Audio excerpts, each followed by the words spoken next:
So you shouldn't have banned Dr. Zakir Naik, Theresa. Exactly. That's where it all went downhill for you.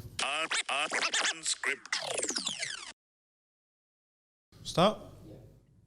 Assalamu alaikum, brothers and sisters. Welcome to this special edition of the Unscripted podcast from Quaker Street Coffee and Bubble Tea. They let us use their fine little venue here. It's just off Brick Lane in London. I'm your host, one of your hosts, Salman Butt, and I'm joined again with our lovely co-host, Umer Suleiman. Assalamu rahmatullah, everyone. Yeah, alhamdulillah, as you can see, no expense has been spared rather than spent. Alhamdulillah, live on location in Quaker Street Coffee, and it's a very nice coffee, I have to say, alhamdulillah. This is a special edition because we don't have a guest. We do, just it's just not in body. Yes. And also just to say, because of the Cricket World Cup, I'm going to say, check out the turf. Salman wanted to bring a different form of grass. I had to tell him that it was inspired by Michael Gove. Oh, yes, yeah. Been following the Tory leadership contest. Michael Gove got in a bit of trouble. For the leadership, yeah. He got in a bit of trouble saying that he had some cocaine or... Yeah, Tony Montana Gove. And then Sajid Javid, he's like trying to enter the race saying, you know, the only weed I like is Tajweed. I can't believe. Use the wrong one. Wait, that's the one. Oh right, okay. Or that. Yeah, I think that's what he said when he tried when he didn't get invited to the dinner with President. Trump. Yeah, Mr. Trump. It's good that MCB stood up for him and kind of dashed all of his hopes of being separated from the Muslim community. Yeah. MCB comes to your rescue. Yeah, exactly. Yeah. No, alhamdulillah, good. But so, been a busy week. It's been a very busy week. Alhamdulillah. Lots been going on. How's your Ramadan? Alhamdulillah, it was a good Ramadan. It can always have been more productive, but it's the beginning of change, and change is good, and we try and keep it steadfast after Ramadan. And Azza wa Jal facilitate it for everyone who's watching, listening at home as well, that Allah accepted all of our ibadah, all of our worship, all of our fasting, and allows us to keep those changes afterwards. Ameen. Yeah. What day was your Eid? The right day. First of Shawwal. First of Shawwal. Yeah, alhamdulillah. Alhamdulillah. Right. I think my coffee's here. Yeah, I can see that. Eyes are on the coffee, yeah. So, it's been a busy week for politics in the UK, and it's also been a busy week for yourself, Salman. And you're interesting... and it's only Tuesday. Exactly. I know it's a smaller news media outlet compared to this one. Yeah, right? Of course. Right, but you were on, can we say their name? Yeah. Sky? Oh, that one. Yeah. Yeah, I've heard of them. We won't talk about the other video going around where someone was called an offensive name. Yeah. I think it was Jeremy. Oh, you mean this one? You gonna show the video? Ryan, you say that the man that you're backing, Jeremy Hunt. I'm so sorry, Jeremy Hunt. I've never said that before in my life. It's usually men who say that, so I really, really want to apologise. I'm sorry. I was shocked. Why has no one pulled her up for saying that's normally men that say that? Maybe loads of people are, but it's probably true. Maybe. I mean, I've never heard any woman say that. Well, I have actually, but I don't kind of engage in foul language. Yeah. People who engage in it. So yeah. Moving on swiftly. Yes. Right. So he's trying to be apparently it's quite very kind of common for people to mess up his surname. Yeah. I can't really kind of cuss people with funny surnames, but I had this. I saw this thing on Twitter of someone just compiling all the mispronunciations of his name. Yeah. Very. Right. But we're quite a highbrow program, so we're not going to spend too much time on that. We'll bleep it. Yeah, that's right. So look, of the Tory leadership race, who is the least damaging to the Muslims in the UK? I think the most damaging is probably Michael Gove. Mm-hmm. Because why? Let people know. They might not know why. ideologically is a neocon. He's written books. And when you say neocon, what do you mean by neocon? I don't know how to really explain it properly. I suppose if you read, for example, Coolness of Why have Hind we come blog. on this show? Like, A really good blog is called Coolness of Hind. Somebody in the UK who's, very good kind of comprehensive explanation of what neoconservatism is, the ideology. very good. It's a warmongering ideology. It's some people have called it like the takfiris of liberalism. So they're very kind of extreme and kind of proselytizing of this kind of aqidah of liberalism and Western kind of hegemony and stuff. So they were behind the Iraq war, behind increased military spending. They tend to be very closely linked to neoliberals in terms of free market capitalists who want to push kind of privatization. And it's driven by ideology? Yeah, partly and partly profits. Some people they in my opinion, a bit too strict on the kind of ideology first and then action second kind of schema. Right. All right. So in any case, Michael Gove. Yeah, strong he neocon. wrote a book Celsius 77 kind of which also in Islam 20 as well. Some people have written about it. You can check it out. You can Google it on Islam 20. Also, he was behind the infamous Trojan horse hoax, where there was a massive kind of racist witch hunt against Muslim. A bit like there's one going on at the moment. Yeah, it just seems to be very loaded. it's similar.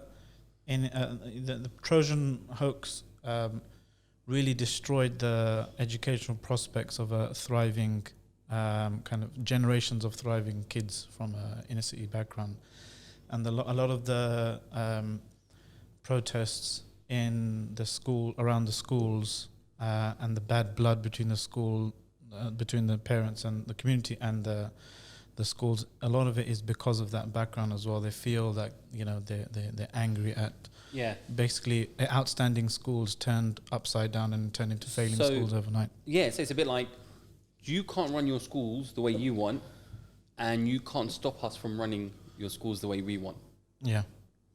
Ultimately. And so it's, without saying it's worrying, but parents and Muslims generally need to take more ownership and be more involved in these conversations, knowing how to articulate what the actual challenge is, rather than just, as a community being disorganized or just giving anyone a mic. Alhamdulillah, people have been doing good things, but I think we need to be more organized about this. I mean, the thing is, we spoke to Amir Ahmed and Maulana Abdullah Baham in the last podcast about, directly about the Birmingham schools issue, the LGBT protests and stuff. And he was saying that, it's the younger, more confident in their Muslim and British skin parents that are leading, the charge, so to speak.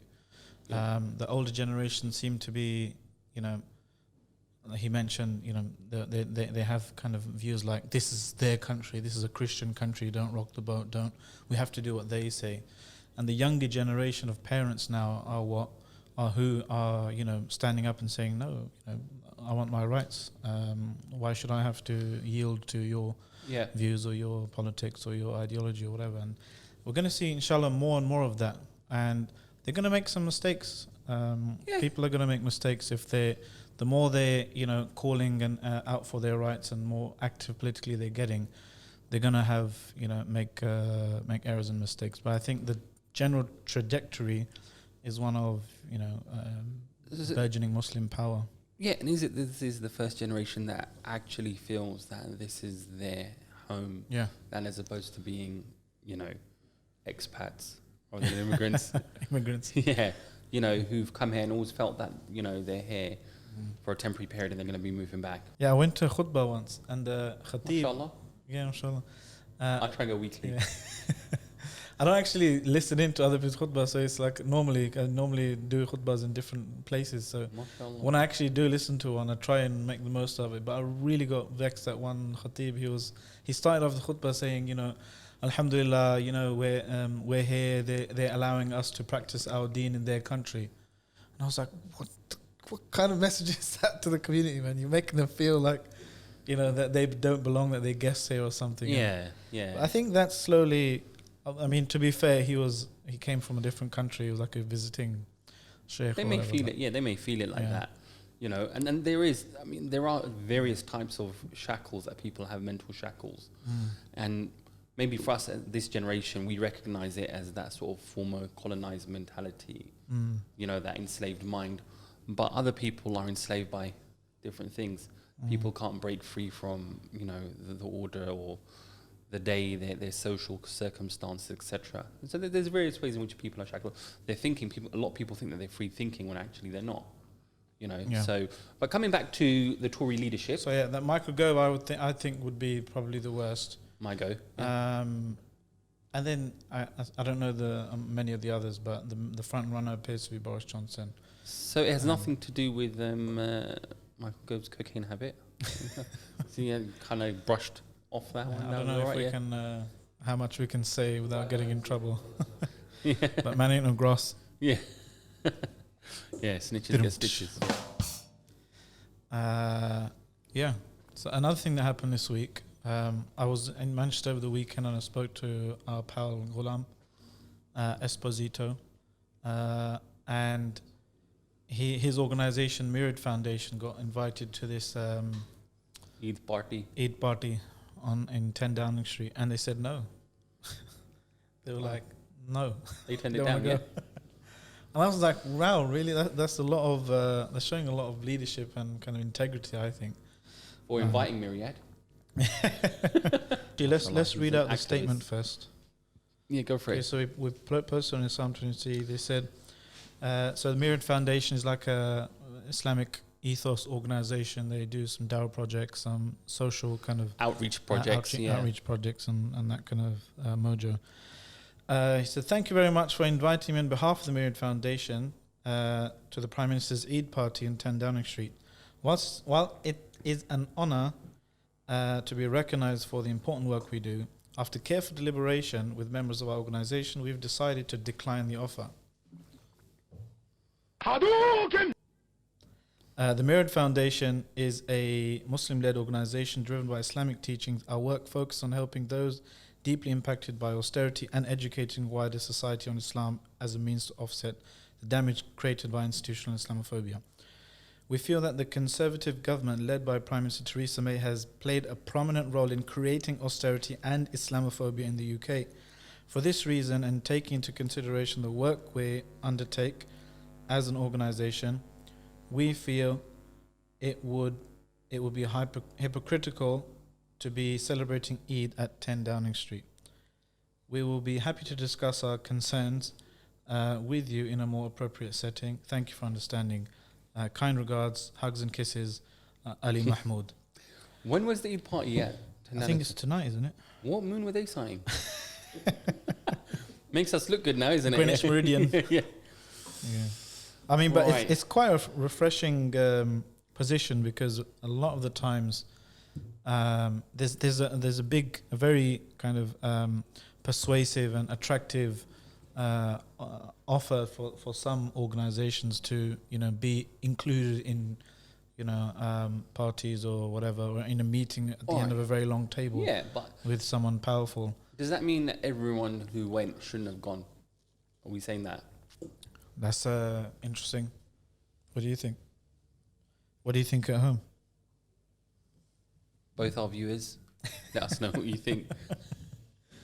No, but seriously, are we saying, okay, alhamdulillah, without taking away from Myriad's position, which definitely based on the work that they do, because I had this discussion earlier actually with another friend, and he's talking about a mutual friend, mashallah, who's a tech entrepreneur, and he was invited and he used the opportunity to go, and he wrote quite a lengthy piece about why he went, and how he put to Theresa May about the bombing in Yemen. And he asked her, he used the opportunity, he's torn about accepting or not accepting. And he said that, my friend said, well, look, his position, he thinks was a good position. And I said, well, there's a difference though, because he's coming from a business background. Yeah. And Myriad, mashallah, they're involved in, in social work and Involved the type in of work. wiping up the mess of the very people that they're, being invited to break bread with. So in that case, had it been a Labour government, would they have been okay to attend? I would. Are you telling me you wouldn't? I mean, if Jihadi Jez was the Prime Minister... Yeah, that's Jezza though, isn't it? I mean, he comes to Jummah every week in Finsbury Park Mosque. He does the right Jeremy. He does the second khutbah there, I think. No, but I'm just saying as a point, is it, alhamdulillah, this is a principled approach, definitely from Meridian for what they're involved in and what they're doing and why they had to not attend. But the others who are attending, is it that they should have turned it down as well? It depends, I would say. I mean, if it was like an Islamic organization dealing or fixing up the problems of that the Tory government has created, whether it's food banks or whatever, then just going without making some kind of statement of protest, it feels wrong. I mean, it's hard. It takes a lot of guts to do that. You can't demand it of everyone. But at least, like your friend did, bring up some of the, issues there. Yeah. So I know another brother who, Khalid Siddiq. Yes, the rapper, Muslim rapper. He turned down something similar like that as well because of Theresa May's, policies and her reaction to Grenfell and so forth. And I thought, respect, man. Yeah. Yeah. On that note, have you guys had much in the media about the fire in Barking? No. I mean, I saw we posted some videos on something and see, but didn't get to the bottom of it. What happened? No, but I'm just saying generally in the media there hasn't been much said about it. It was on the day, but after that, like people were surprised how that could have happened, like such a massive fire. Without digressing, I mean the balconies were all made out of wood, which is silly, and whoever built those balconies really should have been responsible for making sure that it wasn't. I guess connected to the invite is the issue of honours. Like, what's your view on that? It's a tough one. I mean, because some of the honours are you allowed to speak about it now? Yes, I am. OBE. I think I dashed my chances of getting an OBE many years ago. No, Dr. Salman, but wanna be. Yes, I mean, the OBE and MBE is kind of clearly and explicitly linked to empire, right? Order of the British Empire. And what does MBE stand for again? What does MBE stand for? Is that even a thing? Member of the British Empire? I don't know. But I mean, someone could say it's a vestigial kind of, just a relic. Yeah. Just it just happens to be the language. It needs to be updated then. I would be uncomfortable with, accepting something like that.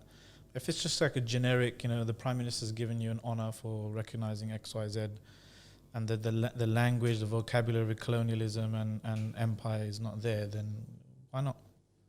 Let's say it is the Order of the British Empire. What's the issue with that? It's just, because of what it represents, or the term.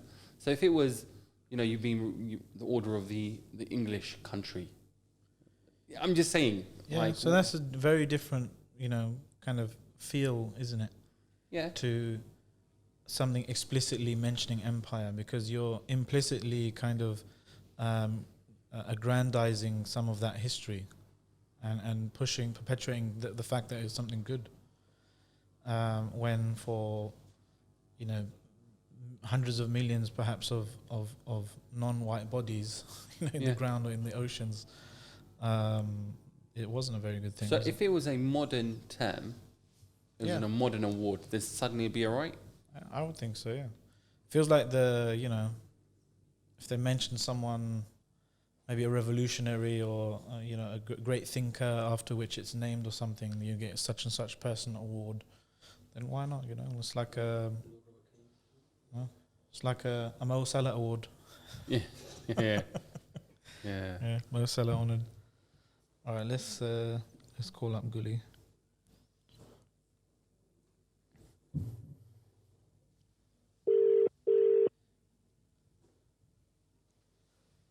Assalamu alaikum. Wa alaikum assalam. Rahmatullah. Is this Gulam? It is. Esposito. It's Ghulam. That's the How one. are you? Get the name. Are you Get it happy with right. your current broadband provider? Having a bit of difficulty, to be honest with you. Certain parts of the house, the broadband, the signal's a bit low. So Would you like to upgrade your service providings? depends what's on offer. What about downgrading? No to downgrading. I want fiber optic, the fastest internet providings around. MashaAllah. Nobody's ever said yes, so I have never got this far. Yeah. How's it going, Gully? Talk to me. I'm joined by your other best friend. Assalamu alaikum, Gully. How's it going, bro? Wa alaikum assalam. Alhamdulillah. I'm good. How are you? Yeah, alhamdulillah. All good, bro. All good. Do you call you Ghulam now, or is it Sir Ghulam now? It's OBE. Esposito sub. Esposito, yeah. OBE. That's it. I'll be good. So tell us about this decision, bro. Was it a hard decision? We're talking about your refusal to come to Downing Street's Eid Party. What's wrong with you guys? Why don't you Muslims like Eid and parties? To be honest with you, it all came down to we wanted to know what was on the menu. But actually, it was. Let's get this. I want to clarify something. I heard it was a few doner kebabs. Yeah, it was a personal invite to Ali, our chair. So it wasn't an organizational one, but it was based upon the organization. So on the actual official invite, there was nothing about the Myriad Foundation. But I mean, no one really knows Ali. He's a low-key kind of guy. Harsh. Yeah. No, he's off. He doesn't have a social media account. He doesn't do any of that. He's not on Twitter, Facebook, Insta, any sort of thing like that. So his work that he does is through Myriad exclusively. So any sort of recognition is because of Myriad. So that was quite clear straight away. And then Gully, shouldn't you have thought of that before you kind of nominated him? Pardon? Shouldn't you have thought of that before you nominated him for the Eid Party? I don't But it came down to really we wanted to, he goes, look, I've been invited to this, and I looked at the menu, and the pakode, it doesn't look that appetizing. So he goes, I might be getting pakode with a bit of a cold lettuce and small a cold shoulder. Yeah, exactly. Yeah, so I thought, he goes, is it worth going London all the way for some cold pakode? And I was like, to be honest with you, I wouldn't go to London for some cold pakode. And there's no such thing as a free lunch. Yeah, so that's basically the gist of our decision making. So just before that, I think it'd be good actually for some people who aren't familiar with the work that Myriad does. Mashallah, you're very active anyway, in terms of the different work that you do. But Myriad, very briefly, how would you describe the work that it does? So we're a Muslim-led Islamic organization. So Muslim-led, and our is a social outreach dawah organization. And all of our projects that we do, we try to center them around specific ayat or prophetic narrations. So we run a food bank network which comprises of a number of masajid in Manchester, actually Greater Manchester, that act as collection point for us.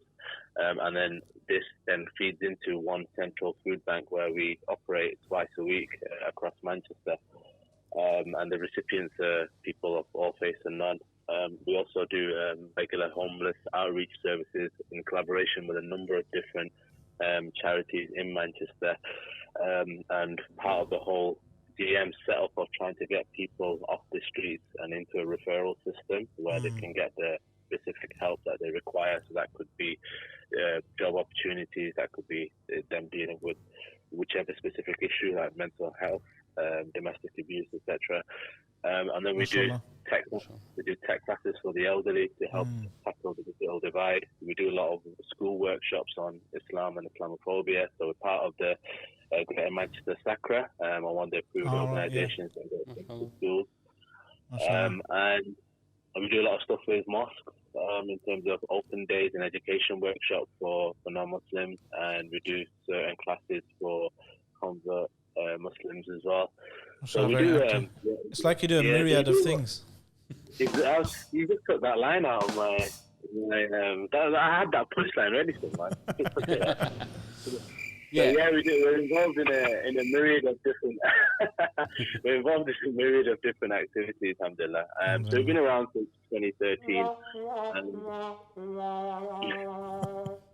Sorry, I meant this one. We got some right sound effects. Yeah.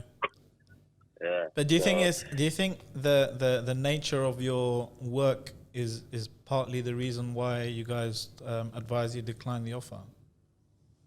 Yeah, exactly. I mean, it would have been in our statement.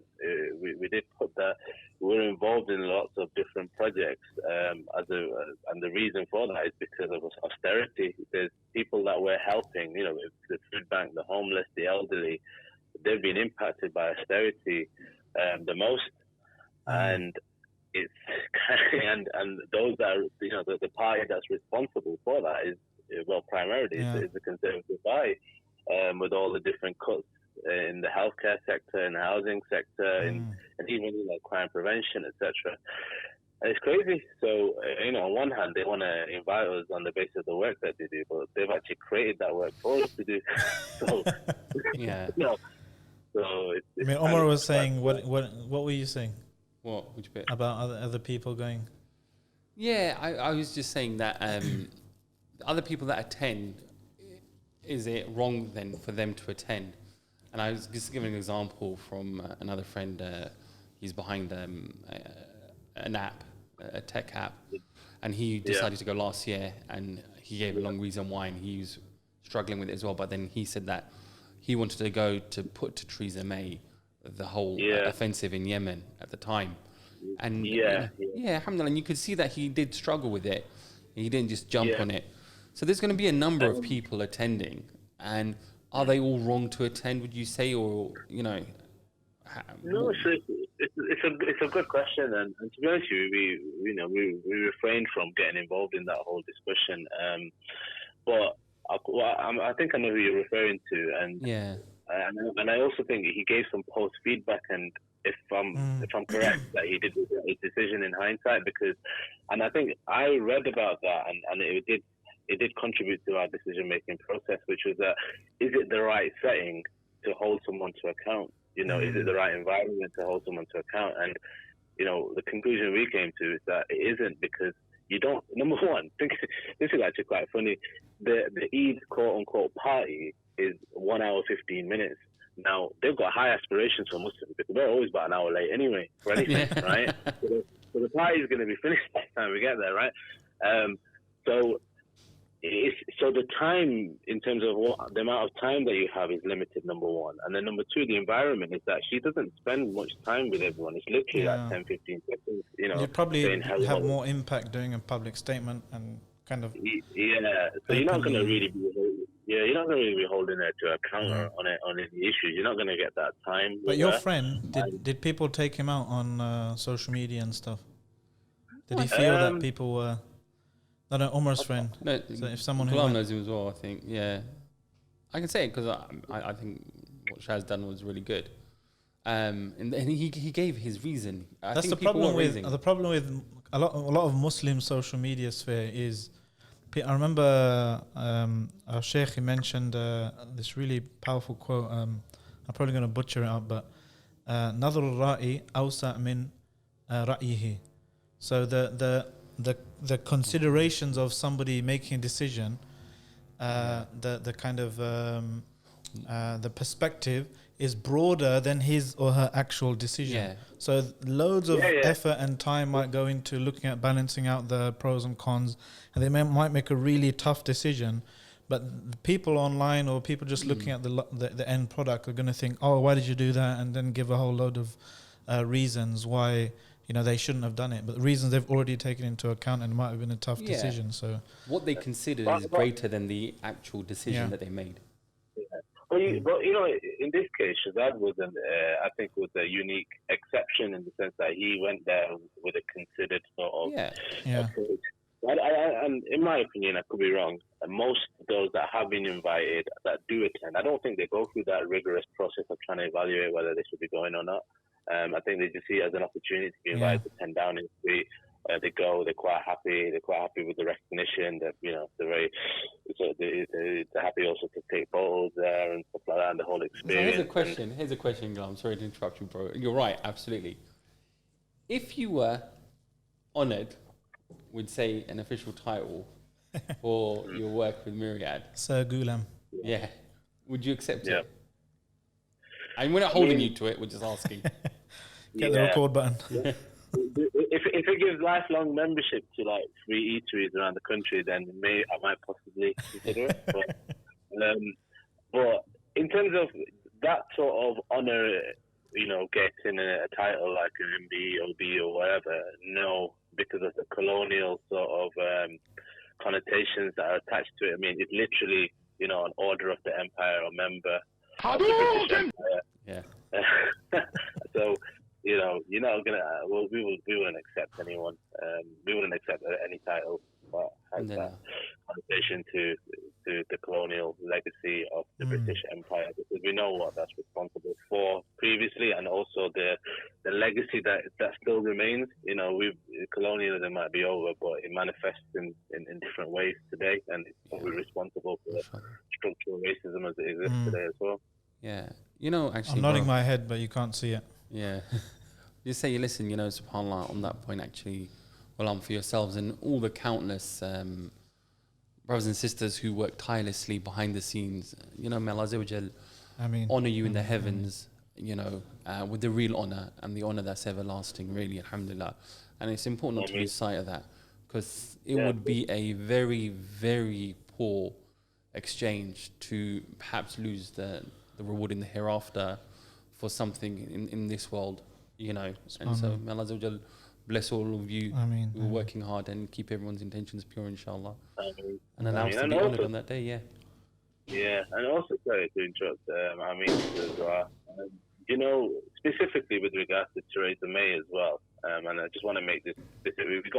There's the Tory party and the policies, but Theresa May, she was previously being Prime Minister, she was the Home Secretary of the UK, and it's under her watch that there's so many counter-terrorism legislation has been passed that specifically targeted the Muslim community, and we know that these laws are very unjust, and I remember just recently our brother Babar Ahmed released something on his Facebook where she was celebrating him being extradited to the US.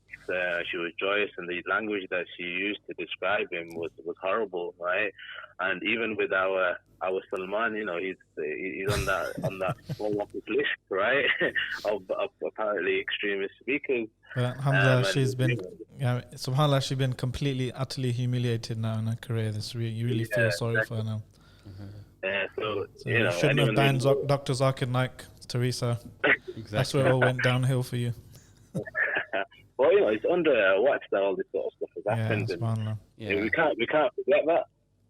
So, for personally, the brothers and those in the organisation, the Myriad, if they were invited to spend and to rub shoulders with her and exchange pleasantries, it'd be very difficult. Yeah. It'd be very difficult to do that, because who she is specifically, and then also the Conservative Party as it is at the moment. Wicked, bro. Jazakallah, great speaking to you. I won't keep you longer. We've got to get you into the studio, or maybe come to you one day up in Manchester. Record a podcast of your own. You were up the other day. You could have bought your material. You could have bought your... I could have. I was with him, I told you. Yeah. Anyway, Jazakallah khair, bro. Give my salams to sunny Manchester. Take care, Jazakallah khair, Ghulam, bruv. Look after yourself. So Ghulam, man, he's a great guy, mashallah. MashaAllah. He's a funny story. I was in Manchester on the weekend. Jokes, yeah. Oh, right, that was it. I text Abu Isa, Ni'matullah. I was like, where are these big, giant Manchester chicken burgers you're always going on about? And he's like, I'm away right now, but speak to Ghulam. Ghulam, he knows all the food places. So Yeah, man, he's a bit of a food we went to connoisseur. he's a foodie. We went to the food box. Very nice, mashallah. Brother Waqasis. They give you a nice tray of food. Little burgers, chips with pulled lamb on them. Very nice, mashallah. The other thing I wanted to just quickly before we wrap up mention is this Sunday I'm gonna give. Are you going to be advertising props. anyone else? We're going to be giving props to credit where due, Finsbury Park Mosque. They're Mashallah. hosting a Autism Day, mashallah. So Mashallah, a friend of very mine called me up a few days ago last week, and they wrote an article as well. It's coming out soon as I'm to see, inshallah. A friend who's got 2 autistic children. Autism is a spectrum. So some children that maybe not too comfortable in social settings and so forth, they might make noises or fidget and stuff. And they might and it's hard for parents. Some parents to take them to the mosque. They feel really kind of conscious about that, and some people might not know, how to, or they might think somebody autistic is just being naughty when they're not. They actually have this condition or disorder.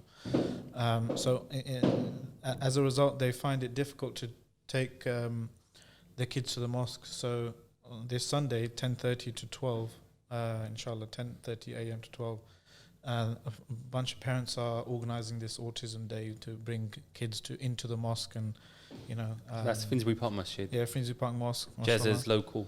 Jihadi Jez, Jeremy Corbyn's local mosque. He Mashallah. actually runs his surgery. He used to run his surgery out from Mashallah. there. Yeah.